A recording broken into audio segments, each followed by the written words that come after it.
নমস্কার, জীবনবাণী অনুষ্ঠানে আপনাকে স্বাগত জানাই। কেমন আছেন আপনি? আমার বিশ্বাস ঈশ্বর আপনাকে সুস্থ ও সুরক্ষিত রেখেছেন।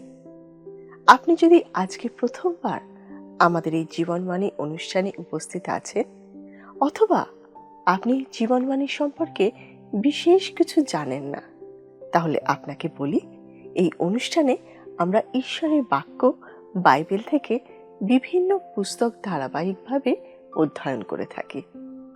আমার বিশ্বাস ঈশ্বরের বাক্যের এই আলোচনা অবশ্যই আপনার ভালো লাগবে।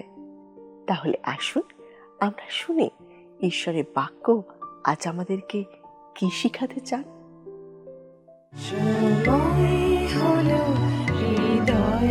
খোলো, শ্রবণ করো জীবন বাণী, নম্র চিতে শ্রবণ করো, নম্র চিতে শ্রবণ করো, খ্রিস্ট যিশুর জীবন খানি।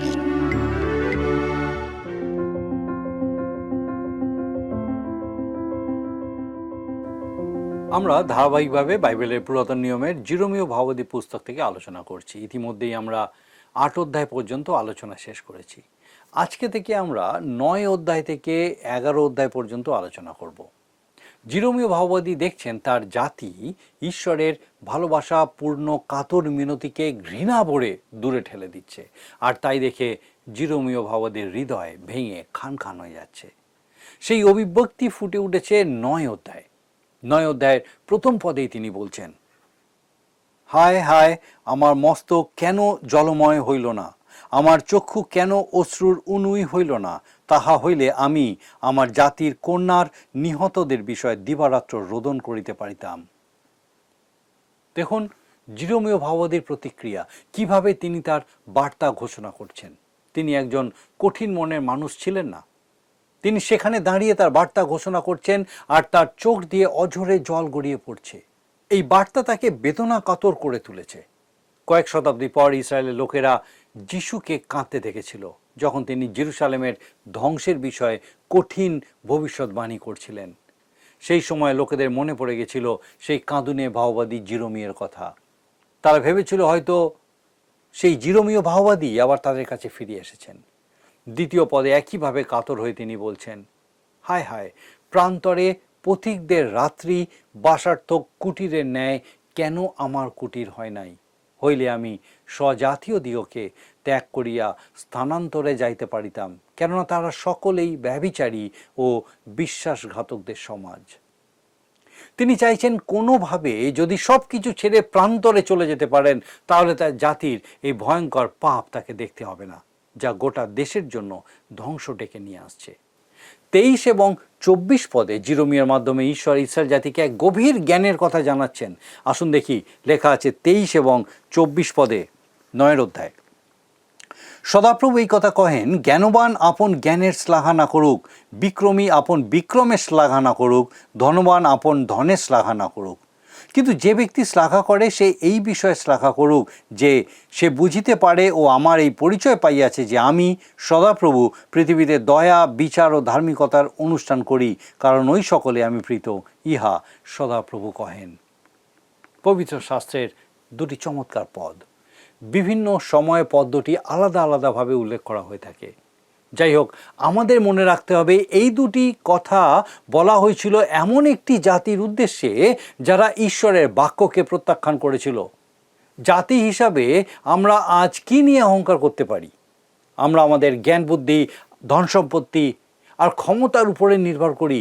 আমাদের স্মরণে রাখা উচিত, বিজ্ঞানীদের বুদ্ধিমত্তায় আমাদের শক্তি নির্ভর করে না।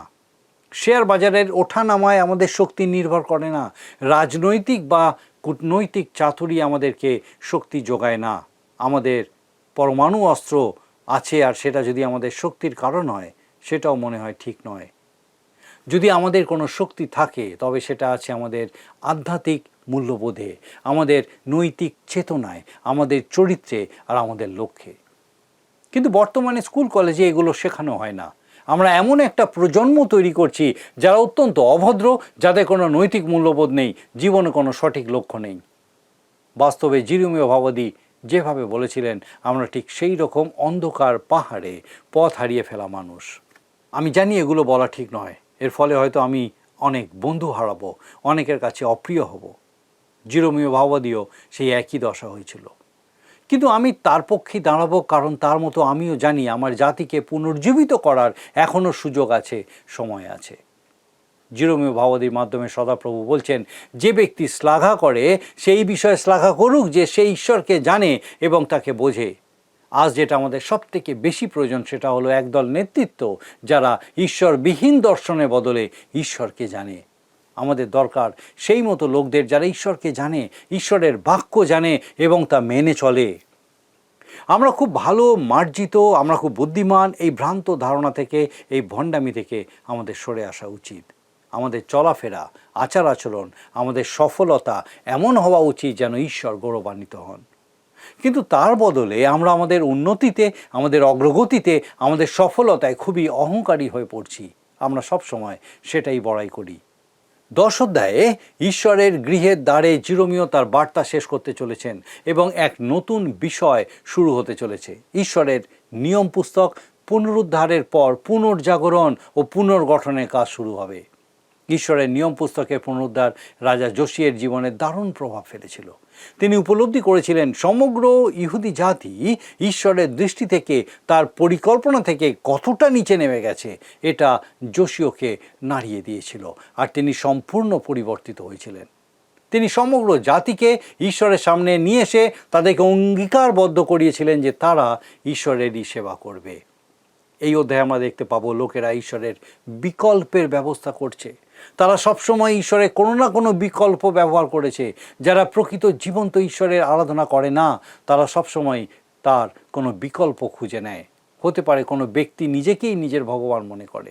এই রকম লোকদের দল খুব ছোট নয়, লক্ষ লক্ষ কোটি কোটি মানুষ নিজেদেরকেই আরাধনা করে। অন্য অনেকে অর্থের আরাধনা করে, তারা যে কোনোভাবে ধনী হতে চায়, আর তারা হয়েও থাকে। আবার অনেক মানুষ আছে যারা নাম, যশ, প্রতিপত্তির আরাধনা করে, আর সেই তুচ্ছ উদ্দেশ্যে তারা তাদের সমস্ত সম্মান নষ্ট করতে ভয় পায় না। মানুষ ঈশ্বরের এরকম অনেক বিকল্প সৃষ্টি করেছে এবং জিরোমীয় ভাবাদী সেই প্রসঙ্গেই বলছেন। আসুন পাঠ করি 10 অধ্যায়ের প্রথম 2 পদ। হে ইসরায়েল কুল, সদাপ্রভু তোমাদের বিষয়ে যে কথা কহেন তাহা শোনো। সদাপ্রভু এই কথা কহেন, তোমরা জাতিগণের ব্যবহার শিখিও না, আকাশের নানা চিহ্ন হইতে ভীত হইও না। বাস্তবিকই জাতিগণই তাহা হইতে ভীত হয়। জিরোমীয় ভাবাদীর সময় মানুষ যা করত, আজও একইভাবে রাশিচক্রের দ্বারা মানুষ নিজেদের জীবনকে পরিচালিত করতে চায়। আজও তারা জানতে চায় কোন রাশিতে, কোন লগ্নে তাদের জন্ম হয়েছে।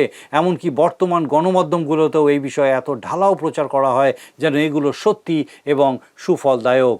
ঈশ্বর সাবধান করে দিয়ে বলছেন জাতিগণের থেকে এগুলো না শিখতে।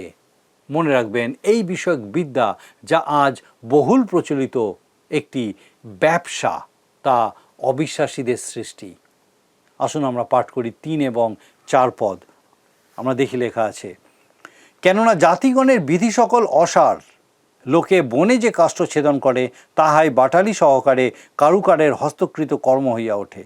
লোকে তাহা রৌপ্য ও সুবর্ণে অলঙ্কৃত করে এবং যেন না নড়ে তজ্জন্য হাতুড়ি দিয়া প্রেক মারিয়া তাহা দৃঢ় করে। কেউ কেউ বলে থাকে জিরোমীয় ভাবাদী সাকার আরাধনার যে সমালোচনা করেছিলেন সেটা নাকি ক্রিসমাস ট্রিয়ের নিন্দা করেছিলেন। এটা একরকম অযৌক্তিক এবং হাস্যকর। জিরোমীয় ভাবাদী ক্রিসমাস ট্রি সম্বন্ধে বলেননি, কারণ তখন ক্রিসমাস ট্রির ধারণাই তৈরি হয়নি। তিনি স্পষ্টরূপে সাকার আরাধনার বিষয় বলেছেন। তিনি বলছেন জাতিগণের বিধি সকল অসার, সেগুলো অন্তঃসার শূন্য।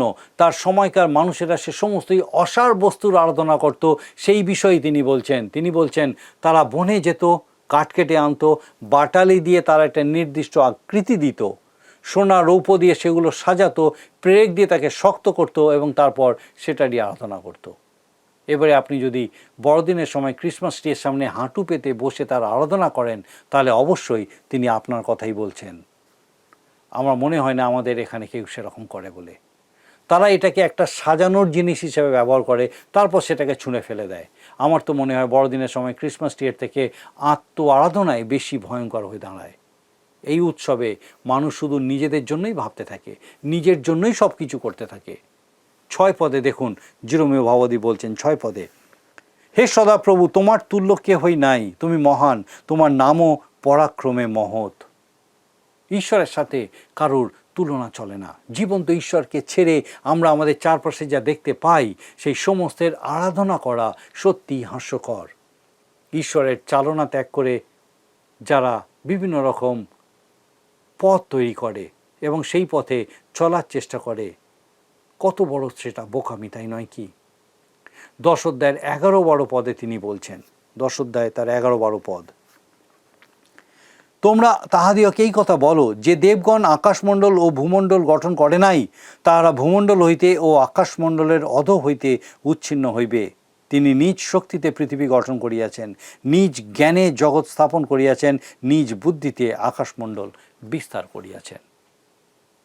অন্য কোনো কিছু এই বিশ্ব চরাচর সৃষ্টি করেনি, কিন্তু জীবন্ত ঈশ্বরই তা সৃষ্টি করেছেন। অনেক উপরে আকাশে তারারা স্থাপিত আছে, কারণ ঈশ্বর তাদেরকে সেখানে রেখেছেন। ঈশ্বর যেখানে চেয়েছেন সেখানেই তাদেরকে স্থাপন করেছেন। তাদেরকে কিভাবে তিনি আকাশে সাজাবেন তা তিনি আপনাকে জিজ্ঞেস করেননি, আমাকেও জিজ্ঞেস করেননি। এই বিশ্ব চরাচর তাঁর, আর তাই একমাত্র তিনিই আরাধনার যোগ্য। আমরা প্রাচীন লোকদের সম্বন্ধে ঠাট্টা করতে পারি, কারণ তারা গাছ কাটতো, কাঠ খোদাই করত, আর তাদের জন্য, বিশেষ করে নিজেদের জন্য ঈশ্বরের প্রতিরূপে অন্য কিছু একটা তৈরি করে নিত। আমরা নিজেদের অনেক বুদ্ধিমান, সুসভ্য মনে করতে পারি, কিন্তু মনে রাখবেন আজও আমরা লক্ষ লক্ষ টাকা খরচা করি সেই সমস্ত বিভিন্ন কিছু বিষয়ে শেখার জন্য, জানার জন্য, ভবিষ্যৎ জানার জন্য আমরা ভবিষ্যৎ বক্তাদের কাছে যাই। আমরা বিভিন্ন রকম শারীরিক বিষয়ের মধ্যে দিয়ে আমাদের সৌভাগ্যের অনুসন্ধান করি। বর্তমান প্রজন্মের মানুষ যদি সত্যি বুদ্ধিমান হয়, তাহলে তারা কেন জীবন্ত ঈশ্বরের আরাধনা না করে ভ্রান্তির এই সমস্ত পথে ছুটে বেড়ায়? কেন তারা বাস্তবতায় বিশ্বাস করে না? 23 পদে এই প্রসঙ্গে জিরোমীয় ভাবাদী কি বলছেন শুনুন।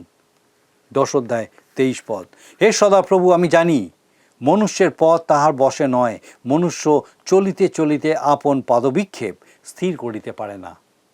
ঈশ্বর নিজ বাক্যে যা প্রকাশ করেছেন সেটা ছেড়ে মানুষ কখনো সঠিক পথে চলতে পারে না। যে মুহূর্তে মানুষ ঈশ্বরের বাক্য থেকে দূরে সরে যায়, সেই মুহূর্তে সে বিপথে যায়। এটাই মানুষের স্বাভাবিক গতিপথ। মানুষ তার গতিপথ ঠিক করতে পারে না। আমাদের জীবনের সর্বক্ষেত্রে সর্বজ্ঞ ঈশ্বরের পরিচালনার উপরেই আমাদেরকে নির্ভরশীল হতে হবে। লোকদের সামনে ব্যবস্থা পুস্তক পাঠ করা হলে পর 11 এবং 12 অধ্যায় জিরোমীয় ভাবাদী এক ভয়ঙ্কর বার্তা দিচ্ছেন। এখানে আমি আপনাকে মনে করিয়ে দিতে চাই যে যাত্রা পুস্তক 20 অধ্যায় সাধু মসির মাধ্যমে 10 আজ্ঞা দেওয়ার পরও ঈশ্বর আরও অনেক বিচারাজ্ঞা পরপর দিয়ে গেছেন, যেগুলো বিশেষত কেউ ব্যবস্থা লঙ্ঘন করলে তার কি করণীয় সেই বিষয়। জিরোমীয় ভাবাদী এই বিষয়গুলোর উপরেই জোর দিতে চেয়েছিলেন। ব্যবস্থার এই বিধিনিষেধগুলি আমাদের জীবনযাত্রা কেমন হওয়া উচিত সেগুলি নির্ধারণ করে। প্রতিবাসীদের সাথে আমাদের ব্যবহার কীরকম হবে, আমরা আমাদের ব্যবসা বাণিজ্য কীভাবে চালাবো এবং আমাদের সামাজিক জীবন কীরকম হবে, সেগুলোই এই বিধিনিষেধের মধ্যে আছে। বর্তমান সময়ে বহু মানুষ যারা বিভিন্নভাবে ব্যভিচারে লিপ্ত এবং তারা সেটাকে অনৈতিকতা বলে মনেই করে না, বরং তারা জোর দিয়ে বলে যে তারা ঈশ্বরেরই সেবা করছে। জিরোমীয় খুব পরিষ্কারভাবে বলছেন, যারা এই কাজ করে তারা ঈশ্বর থেকে দূরে এবং ক্রমেই অধঃপতনে চলেছে। অনেকেই বলে তারা খুব সংস্কারী, তাদের বিশ্বাস একদম সঠিক এবং তারা সমস্ত বিধিনিষেধ মেনে চলে, কিন্তু তাদের জীবনযাত্রা কি বলে সেটাই তো আসল বিষয়। আপনি কতটা সৎ, আপনার জীবনযাপন কতটা পরিচ্ছন্ন, কতটা পরিশুদ্ধ, এই বিষয়টাই জিরোমীয় ভাবাদী এখানে বলতে চাইছেন। যারা সৎ তাদের বেশিরভাগই ঈশ্বরের চরণে বসে স্বীকার করে যে তার সাথে তারা চলতে চায়, তার সান্নিধ্যে তারা থাকতে চায়। জিরোমীয় ভাবাদী সময়ের লোকেরা তা করতো না, আর বর্তমান সময়েও বেশিরভাগ মানুষ সেটা করে না। আর তাই জিরোমীয় ভাবাদীর মাধ্যমে ঈশ্বর এই কথা বলছেন। জিরোমীয়র কাছে সদাপ্রভুর এই বাক্য উপস্থিত হইল, তোমরা এই নিয়মের কথা শোনো এবং জিহুদার লোকেদের কাছে, জেরুজালেম নিবাসীদের কাছে বলো। 11 অধ্যায় তার 1 এবং 2 পদ। এই নিয়ম অর্থাৎ ব্যবস্থা পুস্তক উদ্ধারের পর তা সকলের সামনে পাঠ করে শোনানো হলো।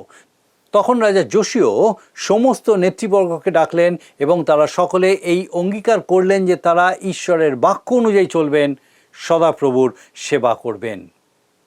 3 পদে আসুন দেখি ঈশ্বর বলছেন, 11 অধ্যায় তার 3 পদ। তুমি তাহাদিওকে বলো, সদাপ্রভু ইসরায়েলের ঈশ্বর এই কথা কহেন, এই নিয়মের কথা যে কেহ না মানিবে সে শাপগ্রস্ত হোক। ব্যবস্থা পুস্তক উদ্ধারের আগে পর্যন্ত তারা ব্যবস্থা সম্বন্ধে বিশেষ কিছু জানত না, কিন্তু এখন ব্যবস্থা পুস্তক উদ্ধারের পর এবং তা সকলের সামনে পাঠ করার পর সকলেই ব্যবস্থা পুস্তক সম্বন্ধে অবহিত হলো। শুধু তাই নয়, এই ব্যবস্থার প্রতি তাদের যথেষ্ট আগ্রহ দেখা দিল। তারা অনুশোচনার সাথে এই ব্যবস্থা পুস্তক গ্রহণ করলো। আর ঈশ্বর বলছেন, এই নিয়মের কথা যে কেউ না মানিবে সে শাপগ্রস্ত হোক। যদি আপনি কোনো মণ্ডলীর সভ্য হন, অর্থাৎ কোনোভাবে খ্রিস্টের দেহের সঙ্গে যুক্ত থাকেন, আর যদি আপনার মণ্ডলীর পুরোহিত উপযুক্তভাবে বাইবেল শিক্ষা দিয়ে থাকেন, তথাপি আপনি বাইবেলের শিক্ষা অমান্য করে জীবনযাপন করেন, তাহলে আপনার চেয়ে একজন অবিশ্বাসী ঈশ্বরের দৃষ্টিতে উত্তম। হয়তো ঈশ্বর তার কাছে কোনো না কোনোভাবে একদিন সুসমাচার নিয়ে যাবেন, কিন্তু একজন মণ্ডলীর সভ্য, খ্রিস্টের দেহের একজন অংশ, যে নিজেকে বিশ্বাসী বলে দাবি করে, সে যদি ঈশ্বরের বাক্যকে অবহেলা করে, ঈশ্বরের বাক্য পরিত্যাগ করে, তবে ঈশ্বর অবশ্যই তার বিচার করবেন। জিরোমীয় ভাববাদী ঈশ্বরের বাক্য প্রচার করেছিলেন, আর তার নিজের শহরের লোকেরা, তার নিজের লোকেরা তাকে প্রত্যাখ্যান করেছিল। আর সেই ঘটনার মধ্যে দিয়েই এই অধ্যায়ের পরিসমাপ্তি ঘটে। আসুন আমরা পাঠ করি 19 থেকে 21 পদ, 11 অধ্যায় 19 থেকে 21 পদ। কিন্তু আমি বাধার্থে নিয়মান গৃহপালিত মেষশাবকের ন্যায় ছিলাম, জানিতাম না যে তাহারা আমার বিরুদ্ধে কুমন্ত্রণা করিয়াছে, বলিয়াছে, আইসো আমরা ফলশুদ্ধ বৃক্ষটি নষ্ট করি, জীবিত লোকদের দেশ হইতে উহাকে ছেদন করিয়া ফেলি, যেন উহার নাম আর স্মরণে না থাকে। কিন্তু হে বাহিনীগণের সদাপ্রভু, তুমি ধর্মত বিচার করিয়া থাকো, তুমি মর্মের ও অন্তঃকরণের পরীক্ষা করিয়া থাকো। তাহাদের প্রতি তোমার প্রতিশোধ দান আমাকে দেখিতে দাও, কেননা তোমারই কাছে আমি আপন বিবাদের কথা নিবেদন করিয়াছি। এই জন্য অনাথদের লোকেদের বিষয়ে সদাপ্রভু এই কথা কহেন, তাহারা তোমার প্রাণের অন্বেষণ করে, বলে, তুমি সদাপ্রভুর নামে ভাববাণী বলিও না, বলিলে আমাদের হাতে মারা পড়িবে। ঈশ্বর জিরোমীয় ভাববাদীকে বলছেন, অনাথ হতে আর কোনো কথা বলার দরকার নেই, তারা আমাকে প্রত্যাখ্যান করেছে এবং তোমাকে হত্যা করতে চায়। তাদের কাছে আর কোনো ভাববাণী বলার চিন্তা করো না। এমন অনেক মণ্ডলী আছে যারা হয়তো আগে যেমন ঈশ্বরের পক্ষে উদ্যোগী ছিল, যেভাবে ঈশ্বরের বাক্য প্রচার করত, বর্তমানে তারা তা আর করে না। অনেকে মনে করে এটা খুব ভয়ঙ্কর বিষয়, কারণ মণ্ডলীর সভ্য সংখ্যা কমে যাচ্ছে, দিন দিন উপাসনা গৃহ ফাঁকা হয়ে যাচ্ছে। কিন্তু আমার মনে হয় তার থেকে আরও বেশি ভয়ঙ্কর বিষয় হলো ঈশ্বরের বাক্য উপযুক্তভাবে দেওয়া হচ্ছে না। জিরোমীয় অনাথ হতে বাক্য প্রচার বন্ধ করলেন, অন্য কোথাও চলে গেলেন, কারণ লোকেরা তাকে হত্যা করতে চেয়েছিল। তারা ঈশ্বরের বাক্যকে প্রত্যাখ্যান করেছিল। দৃশ্যটা একবার ভেবে দেখুন, ঈশ্বরের পক্ষে দাঁড়ানোর জন্য এই মানুষটিকে কত ভোগান্তি সহ্য করতে হয়েছিল। তাকে তার নিজস্ব শহর ছাড়তে বাধ্য করেছিল, তার হৃদয় বেদনায় ভারাক্রান্ত হয়ে গেছিল। সাধু জন লিখিত সুসমাচারের 4 অধ্যায়ের 44 পদ পাঠ করলে আমরা দেখতে পাই, স্বয়ং প্রভু যিশু বলেছিলেন যে ভাববাদী নিজ দেশে সমাদর পান না। আমাদের প্রভু যিশুকেও তার নিজের শহর নাসরত ছেড়ে কফরনাহুমে চলে যেতে হয়েছিল, ঠিক যেরকম যুবক জিরোমীয়কে নিজ শহর ত্যাগ করতে হয়েছিল। জিরোমীয় ভাববাদী তার জাতির লোকদের উদ্দেশ্যে এই রকম সুসমাচার দিচ্ছেন যা আমরা আমাদের সময় কখনো শুনিনি। আমরা সুসমাচার শুনে থাকি, আমাদেরকে বলা হয়, তোমরা প্রভু যিশুর কাছে এসো, তিনি তোমাদের নতুন ব্যক্তিত্ব দেবেন, কিন্তু তিনি আপনার সার্বিক মঙ্গল করবেন। কিন্তু জিরোমীয়র কাছে বা তার জীবন থেকে আমরা এরকম সুসমাচার পাইনি। তিনি বলছেন, ঈশ্বরের প্রতি ফিরতে গেলে আপনাকে তার মূল্য দিতে হবে, কিন্তু তার বদলে আপনি যা পাবেন তা অমূল্য।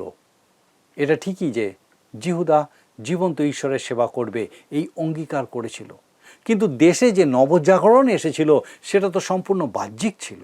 জিরোমীয় যে বার্তা ঘোষণা করেছিলেন তাতে নিশ্চয়ই কোনো মানুষের জীবনে সত্যিকারের পরিবর্তন হয়তো এসেছিল এবং তারা প্রকৃতই ঈশ্বরের প্রতি ফিরেছিল। জিরোমীয় ভাবাদী ঘোষণা করেছিলেন, আর সদাপ্রভু আমাকে কহিলেন, তুমি জিহুদার নগরে নগরে ও জেরুজালেমের সড়কে সড়কে এই সমস্ত কথা প্রচার করো, বলো তোমরা এই নিয়মের কথা শোনো ও সে সকল পালন করো। যাই হোক, সেই জাতির জীবনে সব কিছু খারাপের দিকে চলছিল। নবজাগরণের পর আধ্যাত্মিক বিষয়ের আগ্রহ দিনে দিনে শেষ হয়ে যাচ্ছিল এবং লোকেরা আবার তাদের পুরনো জীবনে ফিরে যাচ্ছিল। এমনকি রাজা যোশীয় সাংঘাতিক একটা ভুল করে ফেলেছিলেন। তিনি মিশর রাজ নাখরের বিরুদ্ধে যুদ্ধ করতে গিয়েছিলেন এবং মাগিদ্দু উপত্যকায় তাদের মধ্যে যুদ্ধ হয়েছিল। তিনি মারাত্মকভাবে আহত হয়েছিলেন এবং মারা পড়েছিলেন, আর জিরোমীয় তার জন্য শোক করেছিলেন। দ্বিতীয় বংশাবলী তার 35 অধ্যায় 25 পদে আমরা সেই বিবরণ পাই, যেখানে লেখা আছে, আর জিরোমীয় যোশীয়ের জন্য বিলাপ গীত রচনা করিলেন এবং সকল গায়ক ও গায়িকা আপন আপন বিলাপ গীতে যোশীয়ের বিষয়ে গান করিল। অদ্যপি করে, ফলত তাহারা তাহা ইসরায়েলের পালনীয় বিধি করিল, আর দেখো তাহা বিলাপ সংহিতায় লিখিত আছে। যোশীয়ের মৃত্যুর পর জিরোমীয় ভাবাদী কান্নায় ভেঙে পড়েছিলেন, কারণ তিনি বুঝতে পারছিলেন এবার লোকেরা আবার তাদের পুরনো আরাধনায় ফিরে যাবে, পুরনো জীবনে ফিরে যাবে। শুধু তাই নয়, পাপাচার অনাচারের অতল সাগরে তারা তলিয়ে যাবে। আর ঠিক সেটাই হয়েছিল। জিরোমীয় ভাবাদীকে এমন এক বার্তা দিতে হয়েছিল যা তারা একদম শুনতে চায়নি। তারা তার বার্তা প্রত্যাখ্যান করেছিল, তাকে হত্যা করার চক্রান্ত করেছিল, আর তাই তাকে নিজের শহর অনাথ ছেড়ে চলে যেতে হয়েছিল। যোশীও বেঁচে থাকলে হয়তো তাকে রক্ষা করার ব্যবস্থা করতেন, কিন্তু তিনি তো মারা গেছেন। এখন জিহোয়াহস রাজা হয়েছেন, তবে মাত্র 3 মাসের জন্য। এরপর মিশর রাজ নাখো জিহোয়াকিমকে জিহুদার সিংহাসনে বসান। তাকে বাধ্য করা হয়েছিল মিশরকে কর দেওয়ার জন্য, তাই তিনি দেশে করের বোঝা আরও বাড়িয়ে দিয়েছিলেন। তবে তা দীর্ঘস্থায়ী হয়নি। বাবিল রাজ নবুখুদনেছর মিশর রাজকে পরাজিত করার পর জিহোয়াকিমকে বন্দী করে। 3 বছর বন্দী থাকার পর তিনি ফিরে আসেন এবং নবুখুদনেছরের বিরুদ্ধে বিদ্রোহ করেন। জিরোমীয় ভাবাদী তাকে সাবধান করে দিয়েছিলেন যেন বাবিলনের বিরুদ্ধাচরণ না করেন, কিন্তু তিনি জিরোমীয় কথায় কর্ণপাত করেননি। এর আগেও জিরোমীয় বারবার সাবধান করেছিলেন যেন মিশরের মিথ্যা সাহায্যের প্রতিশ্রুতিতে তার সাথে তারা জোট না বাঁধে, কিন্তু জিহুদার রাজারা কখনো তার কথা শোনেনি। দিনের পর দিন তারা অনাচারে পাপাচারে ডুবে যায়। আজকের আলোচনায় আমরা দেখলাম ইসরায়েল জাতি ঈশ্বরের ক্রোধের পাত্রে পরিণত হয়েছিল। তাদের উদ্ধারের জন্য জিরোমীয় ভাবাদীর মারফত ঈশ্বর অনেক মিনতি করেছিলেন। তাদের কাছে ঈশ্বরের নিয়ম পাঠ করে শোনানো হয়েছিল। তারা জীবন্ত ঈশ্বরের সেবা করার অঙ্গীকারও করেছিল, কিন্তু সেই অঙ্গীকার তারা রক্ষা করেনি। আজ আমরা ঈশ্বরের বাক্য শুনছি, আমাদের কাছে ঈশ্বরের বাক্য আছে, তাদের মতন আমরাও তার সেবা করার অঙ্গীকার করি, কিন্তু আজ আমরা প্রত্যেকে নিজ নিজ জীবন দেখি। সত্যি কি আমরা কেবলমাত্র সত্য জীবন্ত ঈশ্বরের আরাধনা করি, নাকি আমরা এই জগৎ সংসারের বিভিন্ন বস্তু ও বিষয়ের আরাধনা করি? ঈশ্বর আমাদেরকে সাহায্য করুন যেন প্রকৃতই আমরা তার আরাধনা কিভাবে আমরা তার আরাধনা করতে পারি, কিভাবে আমরা আরও বেশি করে তার সান্নিধ্যে এসে তার গৌরব করতে পারি, তা যেন উপলব্ধি করতে পারি। ঈশ্বর আমাদেরকে সাহায্য করুন। আমার বিশ্বাস ঈশ্বরের এই জীবন্ত বাক্য বিশেষভাবে আজকে আপনার সঙ্গে কথা বলেছে। আসুন প্রার্থনায় যাই, আর আমি চাইব আপনি আমার সঙ্গে যোগ দিন। আসুন প্রার্থনা করি। করুণাময় পিতা, তোমার ধন্যবাদ, তোমার স্তুতি করি ও প্রভু, তোমার গৌরব করি। তুমি করুণাময়, সত্য ঈশ্বর, ক্রোধে ধীর, দয়াতে মহান, কিন্তু তুমি ন্যায় বিচারক ঈশ্বর। ও প্রভু, তোমার পবিত্র পরাক্রমে ধন্যবাদ দিয়ে আমাদের প্রত্যেক দর্শক বন্ধুর জন্য। সে প্রত্যেককে আরেকবার তোমার এই সত্য তুমি উপলব্ধি করতে দিয়েছো যে পিতা তুমি তাদের সঙ্গে আছো এবং তুমি চাও যেন তারা তোমার সঙ্গে থাকে। ও প্রভু, তুমি কৃপা করো সেই প্রত্যেক দর্শক বন্ধু, তাদের পরিবার পরিজন, তুমি জানো কে কোন পরিস্থিতিতে আছে পিতা। কত হয়তো কঠিন সমস্যার মধ্যে আছে, কত অসুস্থতার মধ্যে আছে, বা হয়তো হতাশায় নিরাশায় নিমজ্জিত আছে বিভিন্ন কারণে। প্রার্থনা করি তোমার পবিত্র পরাক্রমে উদ্ধার করো প্রভু। সেই প্রত্যেককে তোমার পবিত্র পরাক্রমে উদ্ধার করো, রক্ষা করো, তাদের সকল ভার নাও, তোমাতে স্থির করো, আরও বৃদ্ধি দান করো এবং তোমার আশার আলোতে নতুন জীবনে তোমার গৌরব করতে সাহায্য করো। সৈক্য পিতা, তোমার যিশু নামে ভিক্ষা, দয়া করে শ্রবণ ও গ্রহণ করো। আমেন।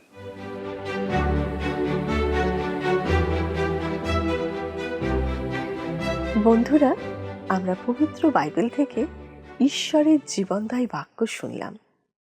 শাস্ত্র বলে বাক্য নিষ্ফল হয় না, আর তাই আমি বিশ্বাস করি আজ যে বাক্য আপনি শুনেছেন তা আপনার জীবনে ফলপ্রসূ হবে।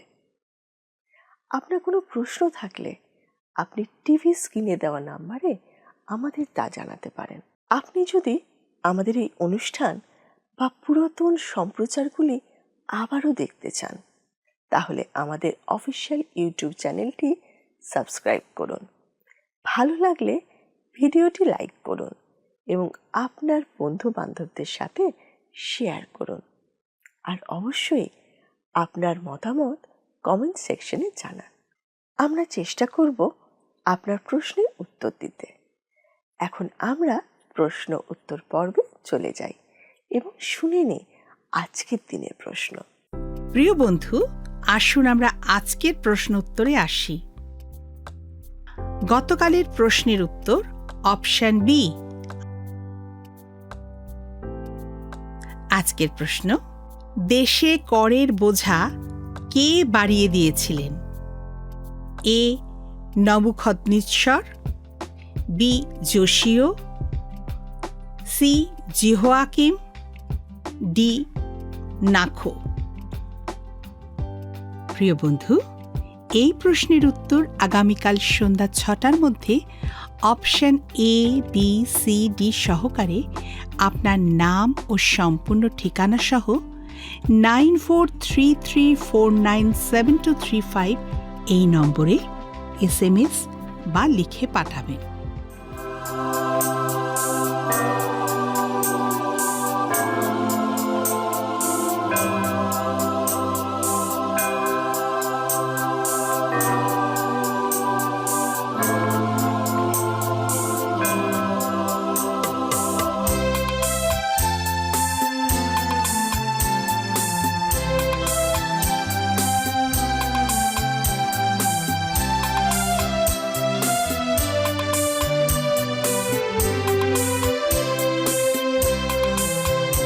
জীবনে চলা পথের পাশেও তুমি নিয়েছো কি? সে যে আমাদের জীবন খাদ্য, তুমি জানো তা কি?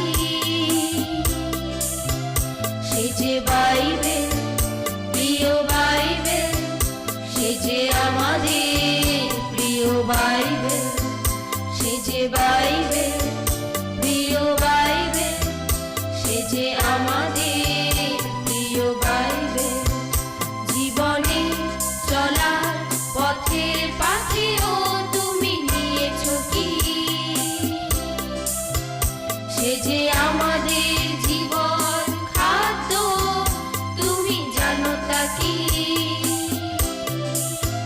সে যে বাইবেল, প্রিয় বাইবেল, সে যে আমাদের প্রিয় বাইবেল, সে যে বাইবেল, প্রিয় বাইবেল, সে যে আমাদের প্রিয় বাইবেল।